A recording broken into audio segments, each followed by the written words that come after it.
రేపు మీరు పని చేయాల్సింది ఇక్కడే. మేము నశించాలి, మా పెత్తనం డౌన్ కావాలి అని అంటున్నారు. మరి మీరెక్కడ పనిచేస్తారు? దయచేసి ఇబ్బందిని అర్థం చేసుకోండి. మొండితనానికి పోవద్దు. కాంట్రాక్ట్ అగ్రిమెంట్ కోసం వాళ్ళు వస్తున్నారు. మీరు ఇలాగే సమ్మె చేస్తూ కూర్చుంటే వాళ్ళు కాంట్రాక్ట్ ఇవ్వరు. అది కంపెనీ ప్రెస్టేజ్గా తీసుకొని లాకౌట్ ప్రకటిస్తే మీ ఉద్యోగాలుండవు. కంపెనీ మూత పడుతుంది. ఇలాంటి బెదిరింపులు మేము చాలా చూసాం. కాంట్రాక్ట్ కావాలంటే ముందు మా డిమాండ్స్ తీర్చండి. ఇంతకన్నా ఎక్కువ చెప్పలేము. మేము మరో మాట మాట్లాడదలుచుకోలేదు. నష్టపోతారు.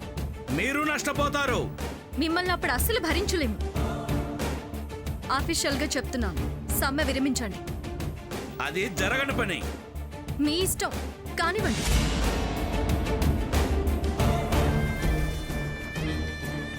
మేనేజ్మెంట్ మేనేజ్మెంట్ జీతాలు వెంటనే, జీతాలు వెంటనే, మా సమస్యలు వెంటనే, మా సమస్యలు వెంటనే. మనం ఇవాళ ఆదిత్య ఫ్యాక్టరీకి వెళ్ళాలి.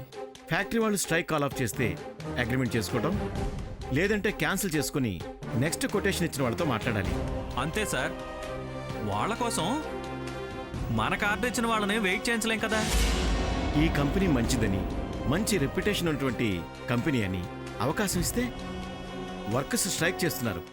వాళ్ళకి ఏ ప్రాబ్లం అయితే మనకెందుకు సార్? టైం ఇచ్చాం, సాల్వ్ అయిందో లేదో వెళ్ళి చూద్దాం. ఆదిత్య చాలా తెలివైనవాడు. డెఫినెట్గా ఈ సమ్మెని విరమింపజేస్తుంటాడు. చేయించాలి, లేకపోతే 100 కోట్ల వరకు ఎలా వదులుకుంటారు? పైగా సొసైటీలో బ్యాడ్ నేమ్ వస్తుంది కదా. సరే, వెళ్దాం పద. Okay sir.